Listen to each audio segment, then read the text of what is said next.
গোটা উত্তর প্রদেশ জেনে গেল বাবা ওই নুড়ি পাথরটার গুণাগুণ।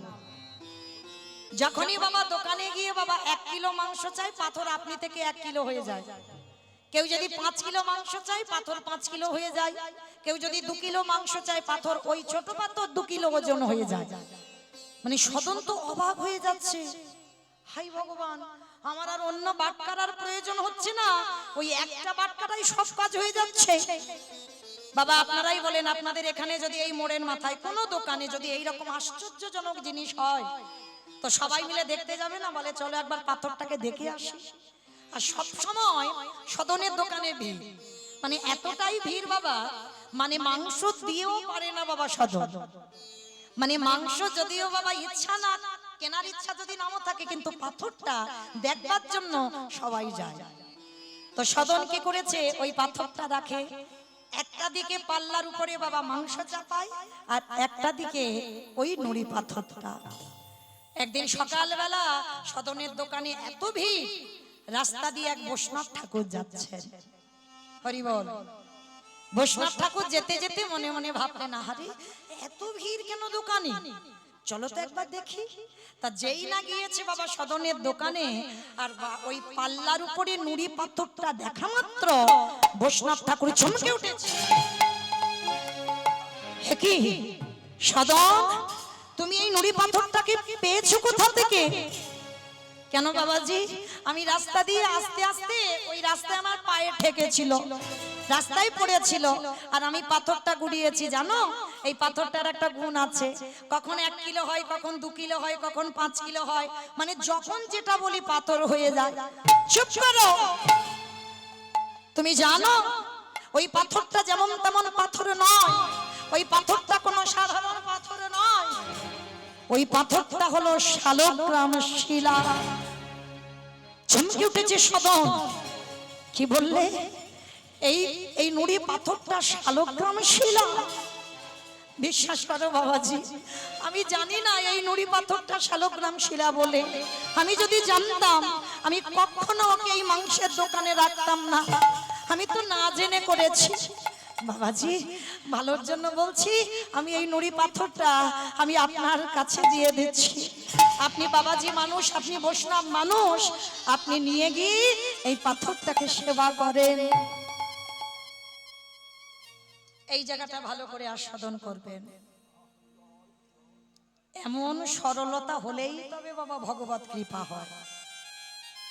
হৃদয়ে যদি বাবা জড়তা থাকে, হৃদয়ে যদি ভেজাল ঢুকে যায়, হৃদয়ে যদি ওই অমৃতের মতো পেঁচ জড়িয়ে যায়, কোনোদিন ভগবত দর্শন হয় না।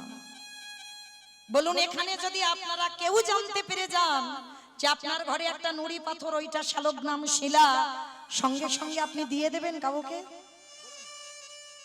দেবেন? আঁকলে রেখে দেবেন না? কিন্তু সদন কত সোজা সরল ছেলে, দেখো ওর মনে শুধু একটা ভয়, না জানি আমি কত পাপ করেছি, না জানি আমি কত অপরাধ করে ফেলেছি। এই নুড়ি পাথরটার সর্বগায়ে রক্ত লাগা, একদিকে মাংস চাপাই, ওই হাতেও নুড়ি পাথরটাকে ধরি, আমি কত বড় পাপী। যাও তুমি এই পাথরটা নিয়ে তুমি সেবা করো, আমি বড় অপরাধ করে ফেলেছি। বৈষ্ণব ঠাকুর হাতে তুলে দিল। বৈষ্ণব ঠাকুর মনের আনন্দে নয়ন জলে বুক ভাসিয়ে নুড়ি পাথরটা নিয়ে গেল। সারাদিন অভিষেক করবে, কত আয়োজন করেছে। শালগ্রাম শিলা নারায়ণের অভিষেক হবে, সারাদিন অন্য ব্যঞ্জন তৈরি করেছে, নিজের হাতে শালগ্রাম শিলাকে প্রসাদী দেবে, ভোগ লাগাবে। অভিষেকের আয়োজন করলেন পঞ্চামৃত দিয়ে। দোকান থেকে সিংহাসন আনলেন, সিংহাসনে প্রতিষ্ঠা করলো ওই শালগ্রাম শিলাকে। সারাদিন বাবাজি বৈষ্ণব ঠাকুর ওই শালগ্রাম শিলা নিয়েই ব্যস্ত। মনে আনন্দ, সাক্ষাৎ ভগবান বাড়িতে এসেছে, সদন হাতে তুলে দিয়েছে। মনে আনন্দে অভিষেক করালো, দুপুরবেলা মধ্যাহ্নে ভোগ লাগালো, সন্ধ্যাবেলায় আরতি হলো, রাত্রিতে শয়নে দিল। আর রাত্রিবেলা শয়নে দেবার পর গভীর রাত্রিতে বৈষ্ণব ঠাকুর শয়নে আছেন, দৈববাণী করছে শালগ্রাম শিলা বৈষ্ণব বৈষ্ণব, কে বলেছিল তোমার এত ভালো করতে? আমি তো তোমার কাছে এসে কাঁদিনি যে আমাকে মাংসের দোকান থেকে এনে ভালো করে স্নান করিয়ে তুমি তোমার রাজপ্রাসাদে সিংহাসনে আমায় রেখে দাও। আমি কি কেঁদেছি? আমি কি তোমাকে কিছু বলেছি? তাহলে আমার অমতে তুমি আমার ওই সদনের মাংসের দোকান থেকে নিয়ে এলে কেন? ভালোর জন্য বলছি, ভালোই ভালোই সকাল হওয়ার আগে আমাকে ওই দোকানে দিয়ে আসলে। আমি এই রাত সুখ চাই না, আমি সদনের দোকানে ভালো থাকি। আমাকে যত তাড়াতাড়ি পারো আমাকে ওই সদনের দোকানে দিয়ে এসো। যেই না শালগ্রাম শিলা দৈবমানি করছে না, বৈষ্ণব ঠাকুরের নিদ্রা ভঙ্গ হলো। কে কে আমায় দৈবমানি করে শোনালো? হে দয়াময়, আমি তোমার এমন করে অভিষেক করালাম, সকালবেলা থেকে তোমার জন্য রন্ধন করলাম, আমি তোমাকে যত্ন করে প্রতিষ্ঠা করলাম, তুমি এখানে থাকবে না? ওরে, রাজ অট্টালিকাতে কৃষ্ণ ভজন হয় না। কে বলেছিল আমাকে এখানে আনতে? প্রভু, সদন ওই যে হাতে মাংস ধরে তোমাকে ছুঁয়ে দেয়, তাতে কি হয়েছে? আমি তো কোনোদিন তোকে বলিনি আমাকে ওই এক হাতে মাংস ধরে আর ওই হাতেই আমাকে ধরে। আমি তোকে বলেছি যে আমাকে দোকান থেকে নিয়ে আয়, আমাকে স্নান করা, আমি ওখানে ভালো থাকি। প্রভু, ওই রক্ত দুর্গন্ধ মাংস তুমি ওখানে ভালো থাকো কেন? ওরে, বুঝবি নে তুই। ওই যে আমার পাল্লার উপরে একদিকে আমি থাকি আর একদিকে মাংস থাকে, আর যখন ওই সদন গুনগুন করে গান গায়, ওই পাল্লাটা আস্তে আস্তে একটু দোলনার মতো দোলে। আমার যেন মনে হয় আমি দোলনাতে দোল খাচ্ছি, আর সদন যেন আমার গুনগুন করে গান শোনায়। কাল সকাল থেকে এলাম বটে, আমি যে সেই গান শুনতে পেলাম না। আমি তো দোলনায় বসে নেই, তুই সিংহাসনে বসালি, রাজপ্রাসাদে রাখলি, ছাদখালা ঘরে রাখলি, কিন্তু আমি যে ওই দোলনায় যে দোল খেতাম সেই আনন্দটা আমি পাচ্ছি না, সেই সুখ আমি পাচ্ছি না। তাই যত তাড়াতাড়ি পারিস আমাকে এখান থেকে নিয়ে আমার সদনের কাছে রেখে আয়, আগে রেখে আয়, আমি এখানে থাকতে চাই না। বৈষ্ণব ঠাকুর আর কিছু বললো না। তাহলে এই জায়গাটা এইটুকু শুনে বাবা কি বুঝলাম? শুধু আচরণে ভগবান পাওয়া যায় না, শুধু আচরণে ভগবান পেতে পারো না মা কোনোদিন। তোমার ভিতরটা আগে বৈষ্ণবতা করতে হবে। বাইরে বৈষ্ণবতা করলে হবে না, ভিতরটা বৈষ্ণব করো। ভগবানকে একবারও বলেছে আমি মাংসের দোকানে থাকবো না? বৈষ্ণবের সেবা ছেড়ে যে কত আচার মেনেছে, তার ঘর ছেড়ে সদনের দোকানে যাবে কেন? ভগবানকে পেতে গেলে এই আচার দিয়ে নয়, ভগবানকে পেতে গেলে শুধু প্রেম ভক্তি লাগে। নিতাই গৌর প্রেমানন্দে হরি বল। ভক্তি যার কৃষ্ণ তার সর্বশাস্ত্রে কয়, ভক্তি না থাকিলে কৃষ্ণ দেখিও বাকি বা হয়। ভোর না হতে হতে সদন তো একটু বেলাতে, বাবা মাংসের দোকান মানে একটু বেলাতে দোকান খোলে। বৈষ্ণব ঠাকুর শালগ্রাম শিলাটা নামাবলী জড়ানো, ভোরবেলা থেকে এসে সদনের দোকানের ধারে বসে আছি। কখন সদন আসবে আর সদনের হাতে শালগ্রাম শিলাটা দিয়ে দেবে। সদন হঠাৎ গুনগুন করে গান গাইতে গাইতে এসে দাঁড়িয়েছে, আর দাঁড়িয়ে দেখে না বৈষ্ণব ঠাকুর। হে কি বাবাজি, বাবাজি আপনি আমার এই দোকানে? বৈষ্ণব ঠাকুর ষষ্ঠাঙ্গে দণ্ডবত প্রণাম সদনের জন্য।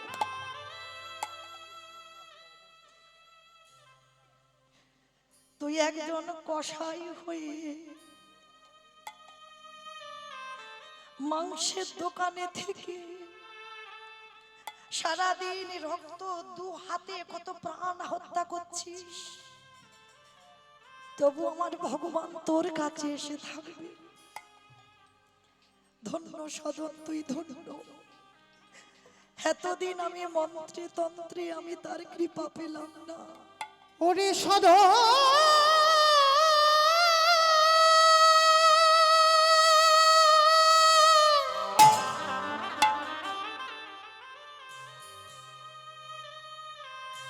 ওরে এমনই অনুরাগ,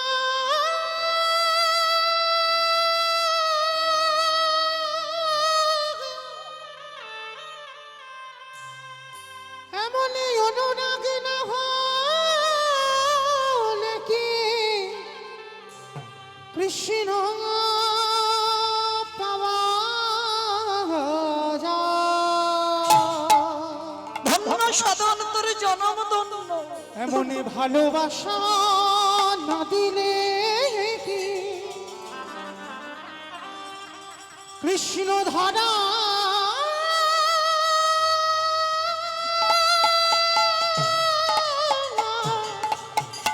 দেয় রে?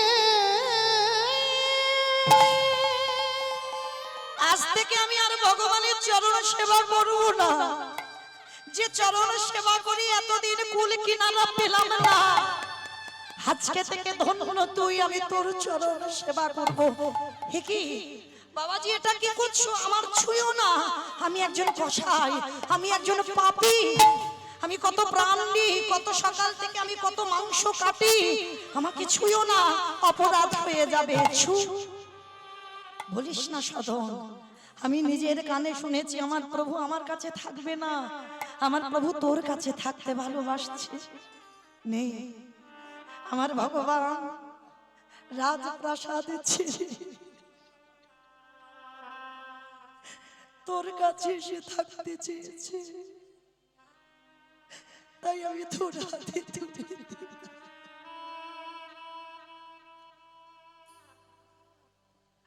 তুই ধন্য কসাই, তুই ধন্য। সদনের হাতে যেই না শালগ্রাম শিলা তুলে দিল,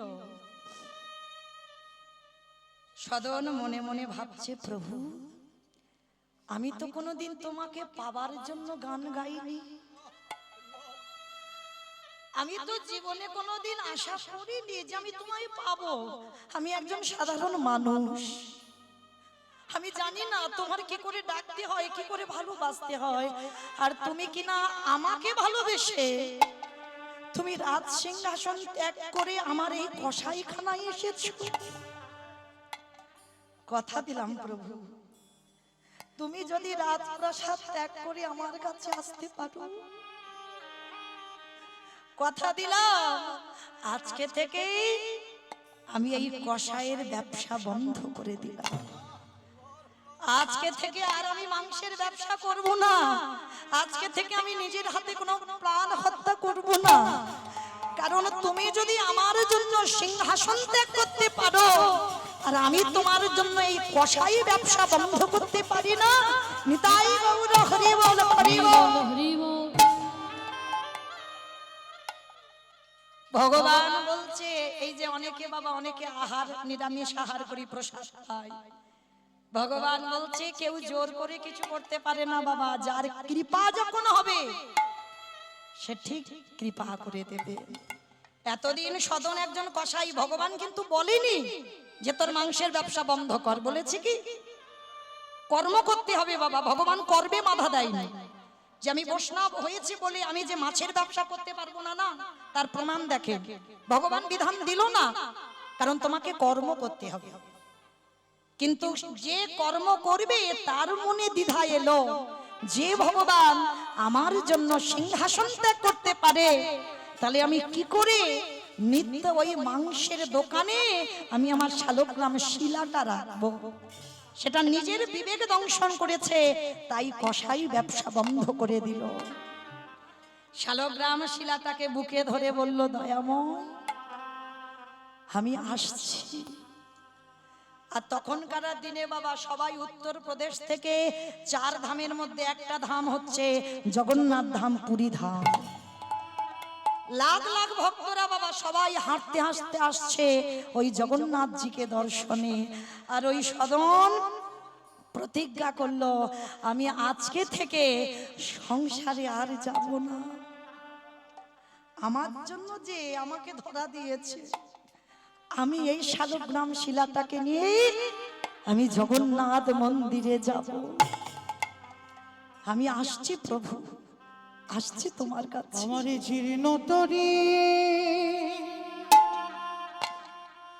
ছেড়ে দিলাম,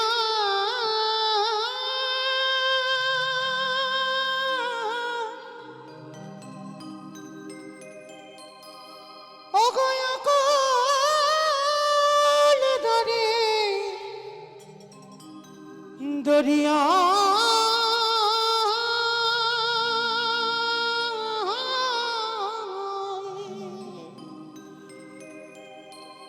আমার দয়া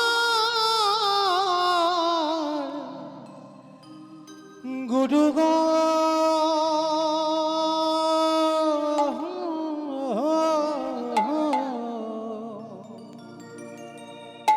পৌঁছাইয়া দিও কিনারা। আমি আসছি প্রভু তোমার কাছে, জীর্ণ তরি আসছি।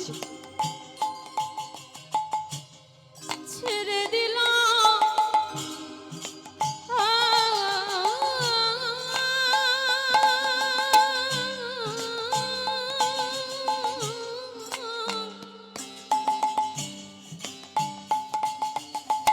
ওই নামুল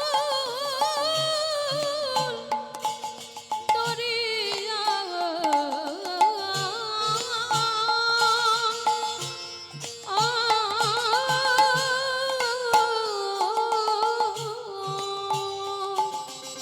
তুমি আমার ভব নদী পার করে দিও দয়াল। আমার দয়াল গুরু, গুরু গো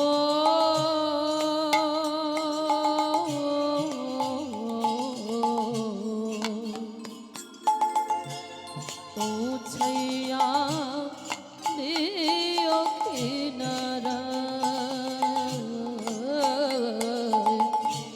পৌঁছাইয়া দিও কিনারা। দয়ালে তুমি বিনি আমার এ দুর্দিনে,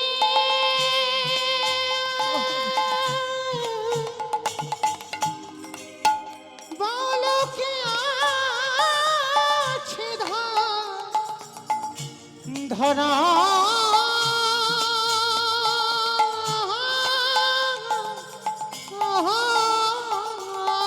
দয়ালে তুমি বিনে আমার দূরে দিনে,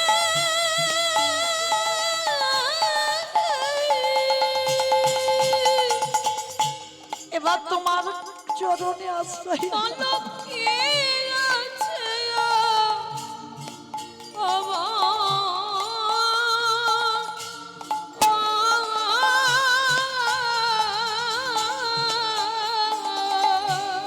আমার দয়াল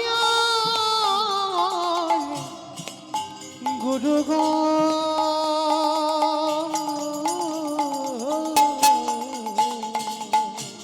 পৌঁছাইয়া দিও কিনারা,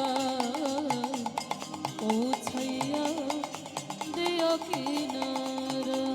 আমার দাঁড়ি মাঝি সবই গেল, একমাত্র আমি তবু তোমারই কৃপা পাবো বলে দয়া আশাই বসে আছি। আমার দাঁড়ি মাঝে সবই গেল, একমাত্র আমি তবু তোমার কৃপা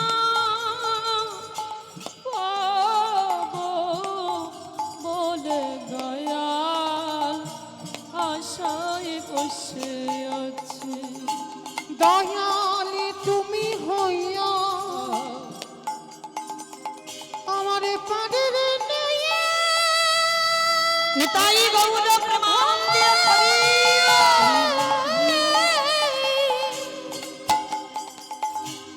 আমার চিরে না তরি দিও দয়াল তুমি হইয়া আমার পানের নেয়া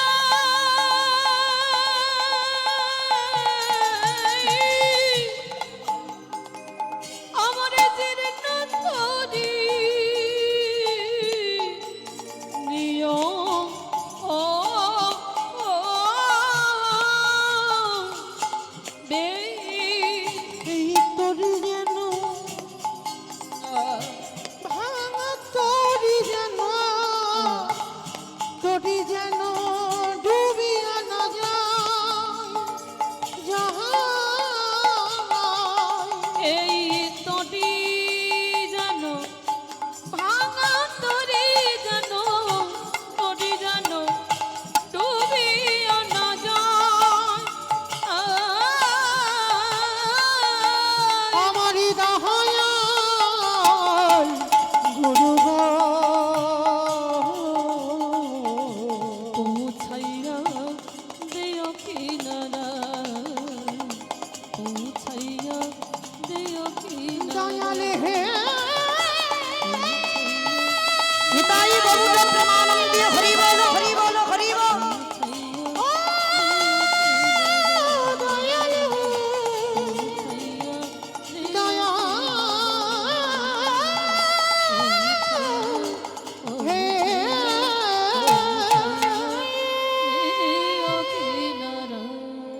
সদন যখন শালগ্রাম শিলাটা নিয়ে যাচ্ছে না, সবাই তো সদনদের পূর্বপুরুষের ব্যবসা, ওরা সবাই জানে, সদনকে চেনে।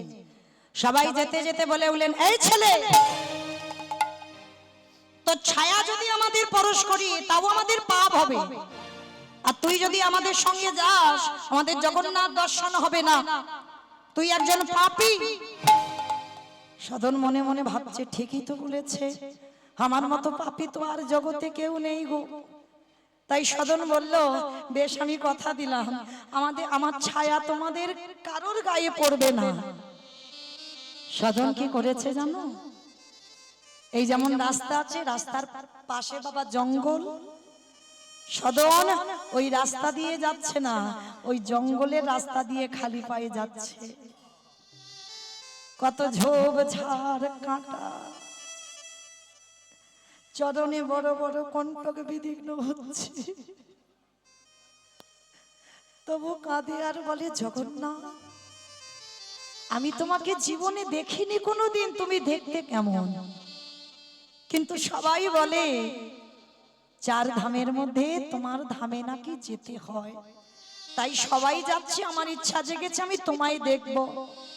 এখন যেমন বাবা মোবাইলে দেখা যায় জগন্নাথের দেখতে কেমন, কারণ কেউ যদি জগন্নাথের কাছে নাও যায় তো জানে বাবা জগন্নাথ দেখতে কেমন, কিন্তু তখনকার দিনে কোনো মোবাইল নয় আর কোনোদিন দেখেইনি যে জগন্নাথ দেখতে কেমন। কাঁটা ঝোপ ঝাড় দিয়ে যাচ্ছে জঙ্গল দিয়ে, আর এদের অনুকরণ করে করে যাচ্ছে, মানে স্বতন্ত্র রাস্তা চেনে না, কোন রাস্তায় গেলে জগন্নাথ মন্দির, তো ও জঙ্গল দিয়ে যাচ্ছে আর এপারে এরা মেন রাস্তা দিয়ে যাচ্ছে। যেতে যেতে বাবা ওই গভীর জঙ্গলে প্রবেশ করে কিছুটা দূরে গিয়ে একটা গ্রাম পেয়েছে, আর সেই গ্রামের কাছে যখনই গেল তখন সবে বাবা সন্ধ্যা হব হব ভাব, দিনের শেষ আর সন্ধ্যার শুরু। এক পুকুর পাড়ে বসে সদন মনে মনে ভাবছে, আর যে চলতে পারছি না, বড় কষ্ট হচ্ছে, জানি না কত দূর গেলে এখনো জগন্নাথ মন্দির, এখনো কত দূর আমাকে যেতে হবে। বসে বসে পুকুর পাড়ে কাঁদছে, দেখা দাও দেখা দাও দেখা দাও বলে। হঠাৎ বাবা ওই পুকুরের অপর প্রান্তে একটা সদ্য বিবাহিতা কন্যা, মানে সবে মাত্র বিয়ে হয়েছে, আর সেই বিবাহিতা কন্যাটার লক্ষ্য পড়ল সদনের দিকে। আর সদন খুব সুন্দর দেখতে বাবা, কসাই হলে কি হবে, খুব রূপবান পুরুষ। আর যেই না সেই সদ্য বিবাহিতা কন্যাটা দেখেছে সদনকে, ইচ্ছা জাগলো ওই সদনকে গ্রহণ করবার। এমনই রমণী বাবা সেই সদনের কাছে গিয়ে করজোর করে বলে ওঠেন, বাবাজি, ও বাবাজি, আপনি পুকুর পাড়ে বসে আছেন কেন? সদন বলে বললেন, মা, আমি যাচ্ছি জগন্নাথজিকে দর্শন করতে। সে কি, জগন্নাথজিকে দর্শন করতে যাবেন? সে তো এখন অনেক দূর, রাত হয়ে যাবে, আর একটু পরে সন্ধ্যা হব। আপনি একটা কাজ করেন, আপনি বরং রাতটুকু আমার বাড়িতে কাটিয়ে দেন। সদন তো সোজা সরল মানুষ গো, কোনো ঘোর প্যাঁচ ছিল না সদনের মনে। আর দেখবেন যারা জীবনে সোজা সরল পথে চলে, যাদের হৃদয় সৎ হয়, তারা বারবার বাবা ঘোর বিপদে পড়ে যায়, বারবার তাদের বিপদের মুখে দাঁড়াতে হয়, কারণ তারা বাবা এই সমাজে ঘোর প্যাঁচ কিছু বোঝে না, কিছু জানে না। সদন তো সোজা সরল ছেলে গো, কিছু বুঝতে পারলো না। ওই রমণী মনে মনে ভাবলো, এই রাত্রিটা ওই পুরুষটাকে আমি আমার ঘরে থাকতে দেব। একটা কথা বলবেন বাবা, শ্রী শ্রী রামকৃষ্ণ পরমহংস দেবের কথা, আমার কথা নয়। নরেনকে ডেকে বলেছিল, এই শালা, আমি বলছি না, আমি শালা বলবো কেন? ঠাকুরের বই যারা পড়বেন দেখবেন ঠাকুর শালা শালা বলে ডাকতো। কোন শালা? বউয়ের ভাই শালা না, পাঠশালা না, গোশালা না, রান্নাশালা না, তাহলে কোন শালা? শা মানে মুক্তি, লা মানে নৌকা, যে মুক্তির নৌকাতে ঠাকুর পারাপার হয়ে যাবে। নরেনকে ডেকে বলেছিল, শোন শালা, একটা কথা বলি, জীবনে সবাইকে বিশ্বাস করবি, কিন্তু জীবনে নারী জাতিকে বিশ্বাস করবি না।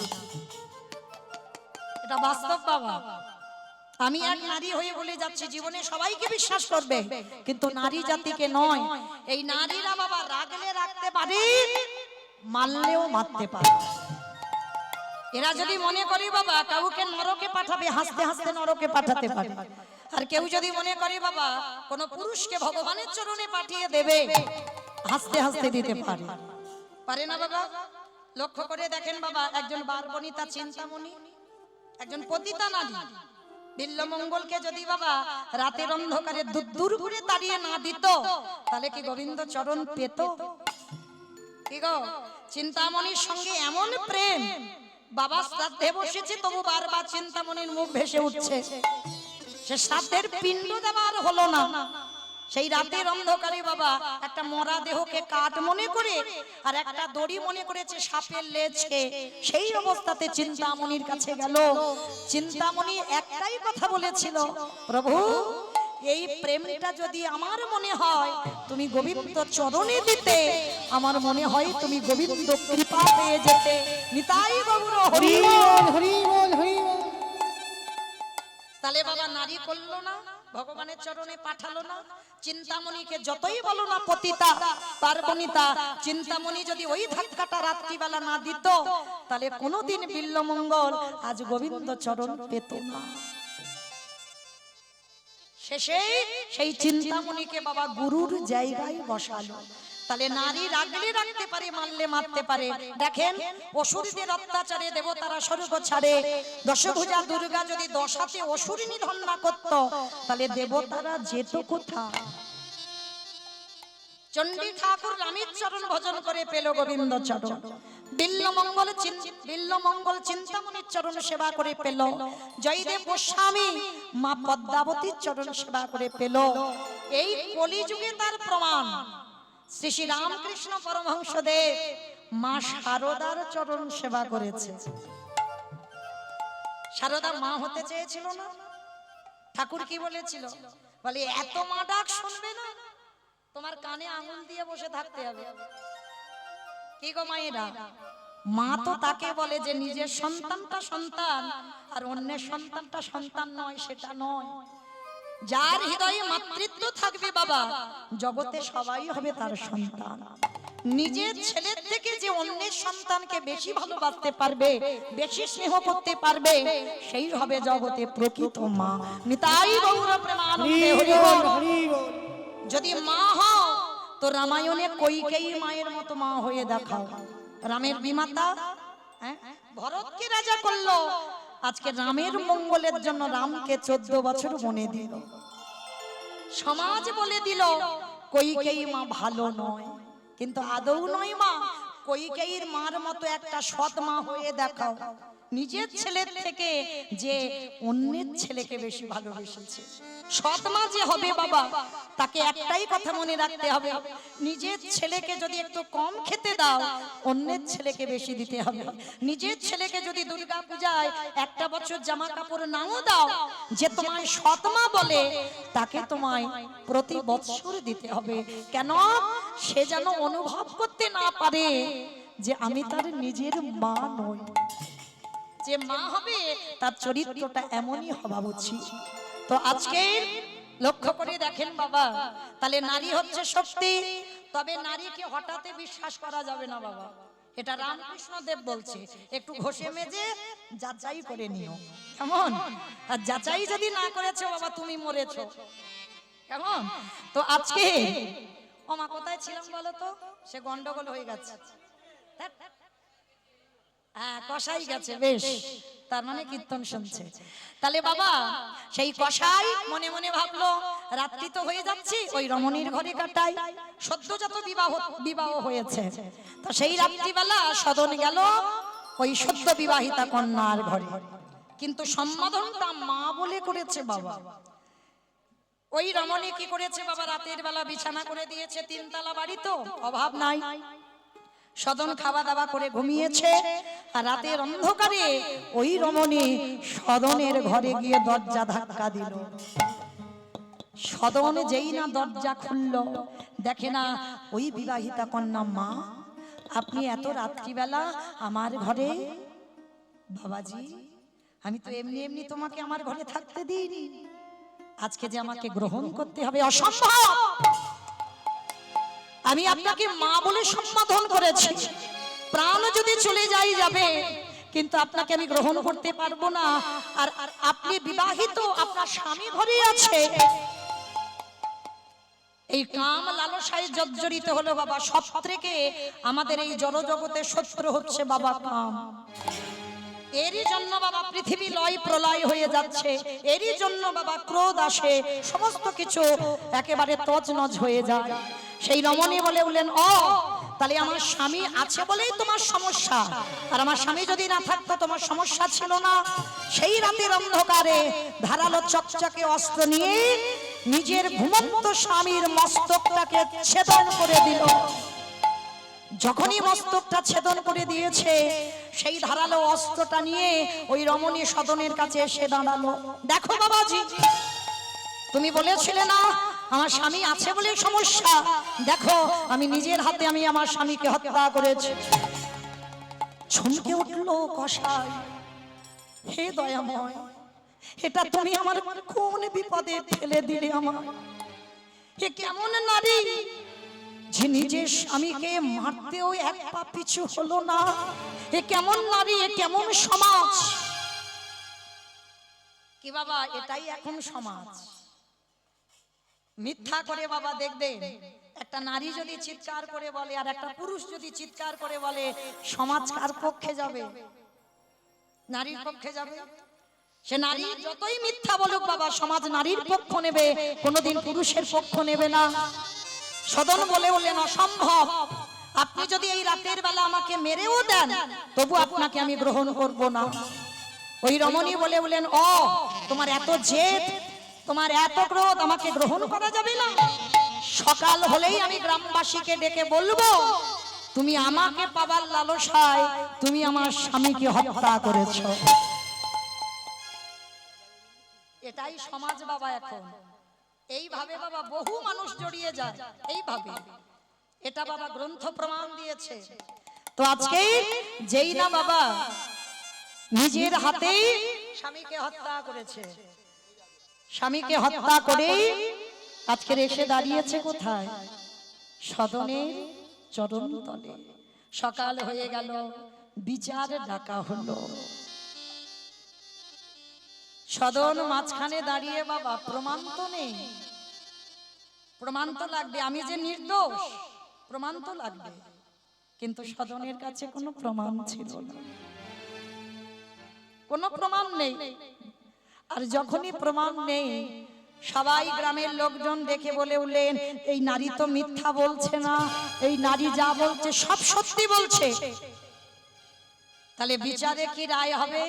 সদন শুধু একটাই কথা বলেছিল, আমি যদি বলি সত্যিটা, এই সমাজে কেউ বিশ্বাস করবে না, তার থেকে আমার বলার প্রয়োজনই নেই, আমি বলতেও চাই না, কিন্তু শাস্তি দাও, আমি মাথা পেতে নেব, কিন্তু এমন শাস্তি দিও না যাতে আমার প্রাণটা চলে যায়। অনেক আশা নিয়ে যাচ্ছি তো জগন্নাথকে দেখতে, শাস্তি দাও, কিন্তু যেন মৃত্যুদণ্ডটা দেওয়া না হয়। গ্রামের লোক, বিচারপতি যারা, তারা আদেশ দিল, ঠিক আছে, ওর যখন শেষ ইচ্ছা, ও অন্যায় করেছে, স্বীকার করলো ও দোষ করেছে, তাহলে ওকে মৃত্যুদণ্ড দেওয়া হবে না, শাস্তি তো দেওয়া হবে। কি শাস্তি দিল জানো? সবার সামনে বলল, ও যে হাত দিয়ে ওর স্বামীকে হত্যা করেছে, ওর ওই দুটো হাত কেটে ফেলে দাও। সদন সবার সামনে হাত দুটো বাহির করে দিল।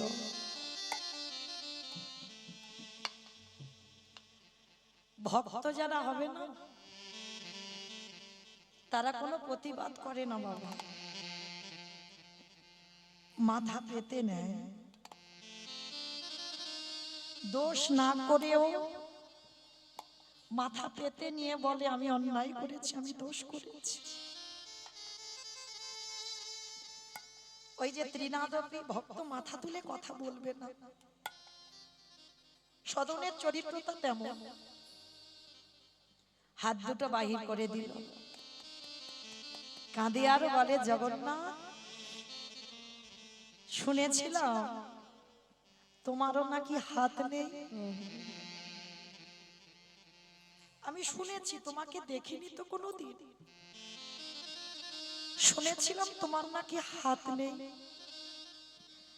তাই বুঝি আমাকে তোমার মতো করে নিচ্ছ?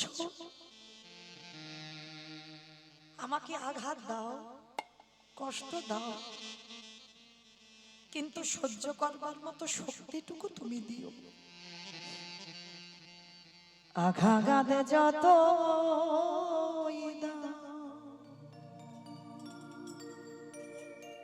শক্তি দিও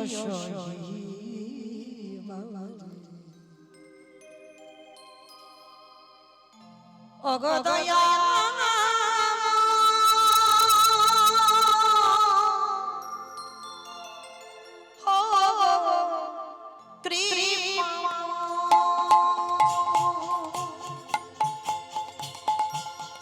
ও গো দয়া,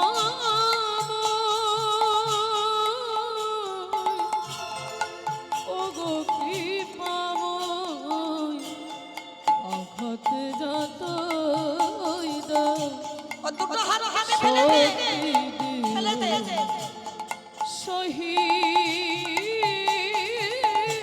রে।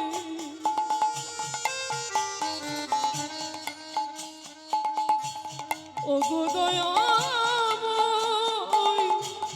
ও গো কৃপাময়, ও গো দয়াময়, ও গো কৃপাময়। সুখ তো সবাই চায়, দুঃখটাকে নেবে বলো, জানি তবু ভালোবেসে আরো কাছে ডেকে নাও। সুখ তো সবাই দুঃখটাকে নেবে বলো, জানি তুমি ভালো এসে আরো কাছে নিয়ে নাও। তোমারই ক্ষমার মাঝে পাই জানা হে জগতে তুমি ছাড়া মোর কেহ ও গো দয়াময়, নিতাই গৌর পরিবল পরিবল পরিবল ও গো কৃপাময়,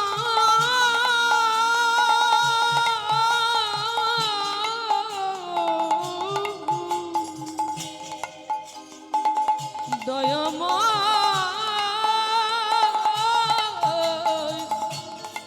কৃপাময়।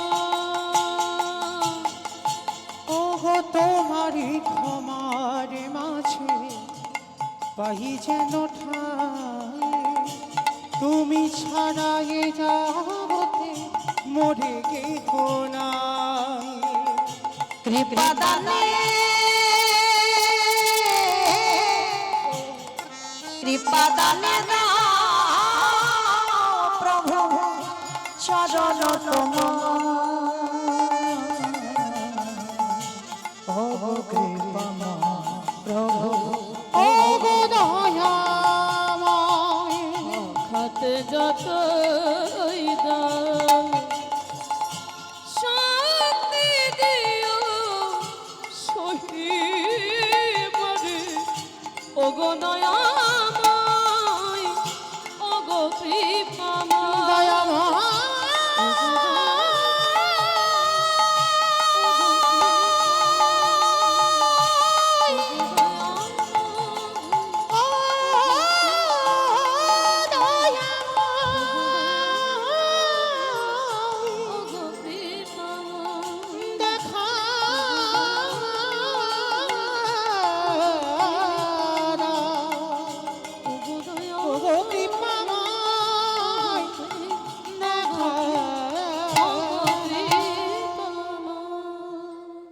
আচ্ছা মা, যদি হাত দুটো কেটে দেওয়া হয় শালগ্রাম শিলাটা এবার কোথায় থাকবে?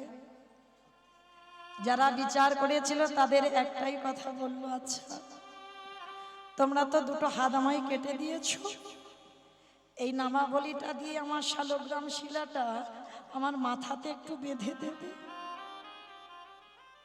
মাথাতে বেঁধে দিল, সংকল্প নিল সদন, আর আমি পায়ে হেঁটে যাব না, তোমার কাছে আমি দণ্ডবত দিতে দিতে যাব। রক্তে রক্তাক্ত সর্ব অঙ্গ বাবা, সদন দণ্ডবত দিতে দিতে আসছে সেই উত্তরপ্রদেশ থেকে জগন্নাথ মন্দির। বাবা বাঁচবে বলে মনে হয় কোনো ভক্ত? হারতে পারি না দয়াময়, বড় জ্বালা, বড় যন্ত্রণা, বড় কষ্ট। এবার তোমার চরণে আমার একটু আশ্রয় দাও না প্রভু। দেখা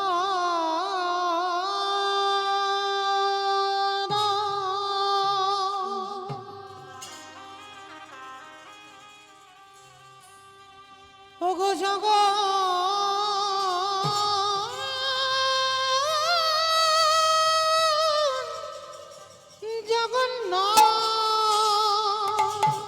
হরি বল হরি বল। আমি তো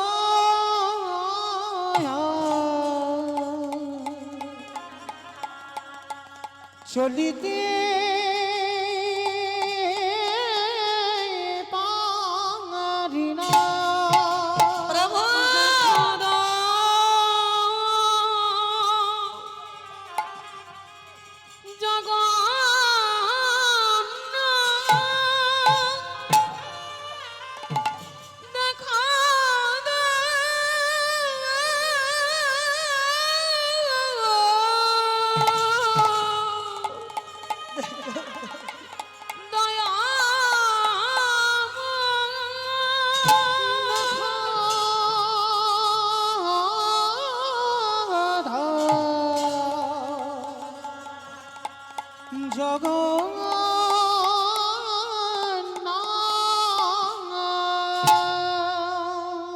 দেখা দাও, দেখা দাও, দেখা আর যারা যারা রাস্তা দিয়ে যাচ্ছিল না, সদনকে দেখা মাত্র চমকে উঠেছে। এইরকম কেউ আছে যে ভগবানকে ভালোবাসে? এটা কোন ভালোবাসা? সবাই মিলে প্রার্থনা করছে, হে জগন্নাথ, আর ভক্তকে কষ্ট দিও না, এবার একবার তোমার চরণে ওকে আশ্রয় দাও। ও যে বড় কষ্ট পাচ্ছে প্রভু, খুব কষ্ট পাচ্ছে। ও মায়েরা, কতটুকু কৃষ্ণ বলে কেঁদেছো, কৃষ্ণ পাবে। কতটুকু গৌর বলে কেঁদেছো, গৌর পাবে। আগে কাঁদতে শিখতে হবে। ভগবান একবার ঘষে মেজে নেবে না যে ও আমার ভক্ত না, আমার ভক্ত নয়। কৃষ্ণ ভক্ত যারা হয়েছে বাবা, তাদের তো একটু সাবধানে চলতে হবে, এটা বাস্তব। কৃষ্ণ ভক্ত হলেই তাদের সাবধানে চলতে হবে বাবা। যে করে আমার আশ, তারে করি সর্বনাশ। সর্বনাশ করে না বাবা, সব নাশ করে দেয়। আত্মীয় পরিজন, বন্ধু বান্ধব, জায়গা জমি, গাড়ি বাড়ি, টাকা পয়সা, সম্পত্তি সব নাশ করে দেয়। কেউ থাকে না, একাকী হয়ে যেতে হবে। যারা কৃষ্ণ ভক্ত হয়, যাকে আঁকড়ে তুমি বসে থাকবে, ভগবান তাকেই সবার আগে কেড়ে নেবে। এটাই কৃষ্ণ ভক্ত। যদি তোমার সঙ্গে হয়, তোমার জীবনে হয়, তাহলে জানবে তুমি প্রকৃত কৃষ্ণ ভক্ত। কৃষ্ণ ভক্ত বাবা কোনোদিন পাথর সেটিং করা ঘরে থাকে না। তাকিয়ে দেখেন বাবা কৃষ্ণের বন্ধু সুদামার দিকে। স্ত্রীর পরনে একটা ভালো কাপড়ও দিতে পারেনি। তাকিয়ে দেখে মহাভারতের বিদুরের দিকে। দাসীপুত্র বিদুর ঠিক পারত না বাবা দুর্যোধনের রাজপ্রাসাদে থাকতে, থাকেনি। রাজপ্রাসাদ ফেলে গভীর জঙ্গলে একটা কুঁড়ে ঘর, কৃষ্ণকে খেতে দিত শাকন্ন আর কলার খোসা। এরাই কৃষ্ণ ভক্ত। তাকিয়ে দেখেন বাবা রঘুনাথ দাস, জমিদারের ছেলে। তাকিয়ে দেখেন নরোত্তম দাস ঠাকুর। কেমন গুরু ভক্তি বাবা আপনারা জানেন। লোকনাথ গোস্বামী দীক্ষা নিতে গিয়েছিল। সদ্গুরু তো খুব দুর্লভ বাবা, সদ্গুরু পাওয়া যায় না। নরোত্তম গিয়েছিল বাবা একটা সদ্গুরুর কাছে, লোকনাথ গোস্বামী, দীক্ষা নেওয়ার জন্য। লোকনাথ গোস্বামী বলেছিল অসম্ভব। যারা সদ্গুরু হয় বাবা, তারা কোনোদিন দীক্ষা দিতে চায় না। আমি দিতে পারবো না, কারণ দীক্ষা দিতে গেলে বাবা শিষ্যের কাছে বিক্রি হয়ে যেতে হয়। আমি দীক্ষা দিতে পারবো না। আর লোকনাথ গোস্বামীর কাছে দীক্ষা নেবে, এটা নরোত্তমের সংকল্প। দীক্ষা দেয়নি বলে এই নরোত্তম কি করত? রাতে অন্ধকারে বাবা লোকনাথ গোস্বামী গঙ্গার পাড়ে মল ত্যাগ করে আসতো, বাচ্চক্রিয়া করে আসতো। নরোত্তম ওই ভোরবেলা অন্ধকার থাকতে থাকতে যেখানে গুরুদেব পায়খানা করত, সেইখানে নরোত্তম একটা জমিদারের ছেলে নিজের হাতে করে সেই পায়খানা পরিষ্কার করত।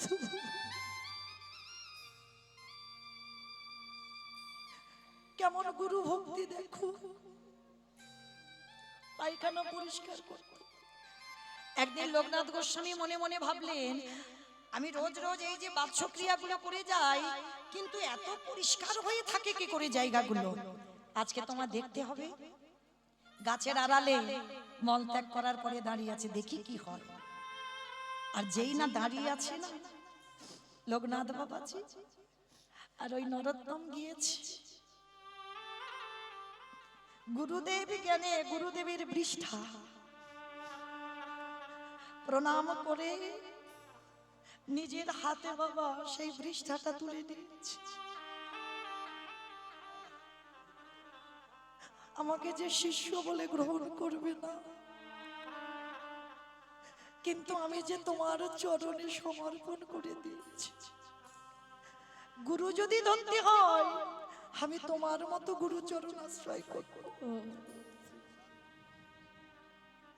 আড়াল থেকে লোকনাথ গোস্বামী দেখা মাত্র চমকে উঠল।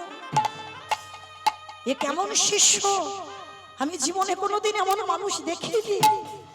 ছুটে এলো গাছের আড়াল থেকে, ছুটে এসে নরোত্তমকে বুকে জড়িয়ে ধরে বলেন, নরোত্তম ওরে তুই থাম, ওরে তুই থাম, তোকে দীক্ষা না দিও আমি যে তোর কাছে বিক্রি হয়ে গেলাম। ওরে নারায়ণ তাই গৌর প্রেমানন্দে হরি বল, হরি বল, হরি বল।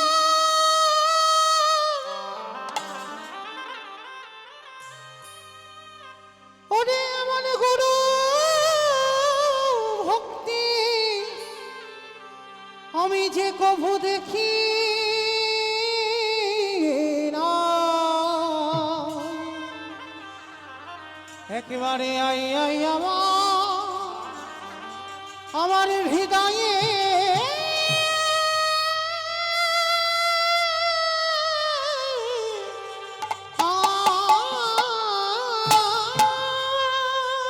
নরোত্তমকে বুকে জড়িয়ে ধরে বলল, নরোত্তম ধন্য আমার জন্ম, ওরে তোর মতো শিষ্য পেয়ে আমার জন্ম ধন্য। কোন কোন সময় দেখবেন বাবা গুরুর থেকে শিষ্য অনেক বড় হয়ে যায়। আজ গুরুদেব বলছে তোর মতো শিষ্য পেয়ে আমার জন্ম ধন্য। ওরে নরোত্তম আমি তোর কাছে জানাইয়ে ডাকলাম, আজকের তোর মতো শিষ্য পেয়ে যখন আমি ধন্য হলাম। ওরে নরোত্তম আমি তোর কাছে যে তোর গুরু হবার যোগ্যতা অর্জন করলাম। ওরে নরোত্তম রে, আমি শুধু এ জন্মে নয়, জন্মে জন্মে জন্ম তোর মতো শিষ্যকে জানো আমি কাছে কাছে পাই রে। শুধু এ তাই বললাম, হরি বল, হরি বল।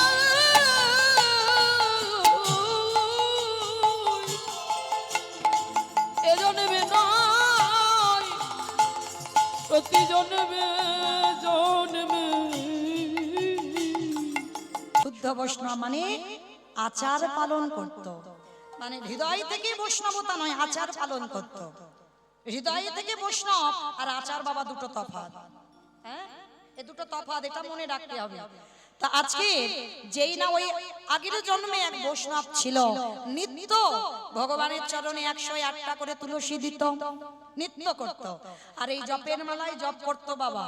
আর এই বৈষ্ণবের কেমন নিয়ম জানো, জপ করতে করতে বাবা যদি বাই চান্স একটা কথা বলে দেয়, এটা নিয়ম, আবার আচমন করে মালাটা ধরতে হবে। যে কথা বলতে বলতে বাবা মালা হচ্ছে তো হচ্ছে, এর সঙ্গে গল্প হলো মালা হচ্ছে, ওর সঙ্গে গল্প হচ্ছে মালা হচ্ছে, বাজার করলাম মালা হচ্ছে না। মালা করতে গেলে একবার করে বাবা মালা যদি কথা বলো তাহলে তোমাকে আচমন করতে হবে, আচমন করে আবার মালাটা ধরতে হবে। তুমি রেখে দাও ঠিক আছে, মালা করতে হবে না, কিন্তু যদি কথা বলো তাহলে আচমন করতে হবে। সেই রকম বৈষ্ণব ছিল। তা এক গাছের তলায় ঠান্ডা বাতাস, পুকুর পাড়ে বসে জপের মালাতে জপ করছে ও মায়েরা। আর এক কসাই কি করেছে জানো, আস্তে কসাইটা ওই একটা গরু মানে গোমাতা, গরু কাটবে, হ্যাঁ, আর গরুটা কাটবে বলে গরুটা কাটতে গিয়েছে বাবা, দড়ি খুলে গরুটা ছেড়ে গেছে। আর গরুটা যেই না ছেড়ে গেছে, গরু ছুটতে ছুটতে চলে যাচ্ছে, কসাই বাবা অস্ত্রটা নিয়ে তেড়ে যাচ্ছে, গরুটাকে ধরতে হবে। আর ঠিক 3 মাথার মোড়, আর বৈষ্ণব বাবা ঠাকুর গাছের তলায় বসে নাম জপ করছে, আর একটু পিছনে হয়ে গেছে বাবা কসাই, আর ওই গরুটা ডান দিকে গেল কি বাম দিকে গেল আর খুঁজে পাচ্ছে না। বাবাজি ছিল, কসাই গিয়ে বলছে বাবাজি, ও বাবাজি তুমি দেখলে একটা গোমাতা একটা গরু কোন দিকে গেল? কথা বলতে পারছে না তো বাবাজি, নাম করছিল, নাম করতে করতে মালাটা হাতে নিয়ে একবার শুধু দেখিয়ে দিল ওই দিকে গেছে। কি গো, কষায়ের সঙ্গ দিল, দিল কিনা বাবা? যদি না দিত তাহলে নিশ্চয়ই হয়তো গরুটা বেঁচে যেত, যদি না দেখাতো তাহলে কষাইয়ের সঙ্গ দিল বলে জন্ম হলো, পরের জন্মে বৈষ্ণব হয়ে এত আচার মেনেও ওইটুকু অপরাধের জন্য কষাই খানায় গেল। শুধু কষাই হলো না, ওই আঙুল দিয়ে জপের মালা নিয়ে দেখিয়ে দিল বলে দুটো হাত কাটা পড়ে গেল। আর সেই যে গরুটাকে তেড়ে গেল কাটবে বলে, ওই গরুটা হলো সেই রূপবতী নারী, সুন্দর যুবতী, সদ্য বিবাহিতা কন্যা। ওই গরুটা নারী হয়ে জন্ম নিল। আর ওই যে কষাই মারবে বলে গোমাতাটাকে সেই ধরলো, ধরে গোমাতাটাকে কেটেছিল। সেই কষাইটা হলো কে? সেই নব সদ্য বিবাহিতা কন্যা, তারই স্বামী। তাহলে বাবা আপনারা কি বুঝলেন এইটুকু শ্রবণ করে? এমন কর্ম করব না আমরা যেন আবার 80 লক্ষ জনিতে যেতে হয়। যেমন বাবা ক্লাসে 1 2 3 4 5 এই যে উপরে উঠি, মনুষ্য জীবন হচ্ছে দুর্লভ জনম।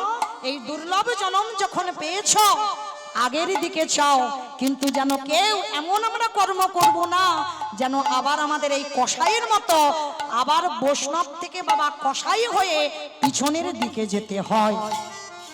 তাহলে ভাবেন, ভগবান সেই বৈষ্ণবকেও ছেড়ে দিল না, কষাইয়ের সাহায্য করলো বলে কষাই খানায় জন্ম দিল।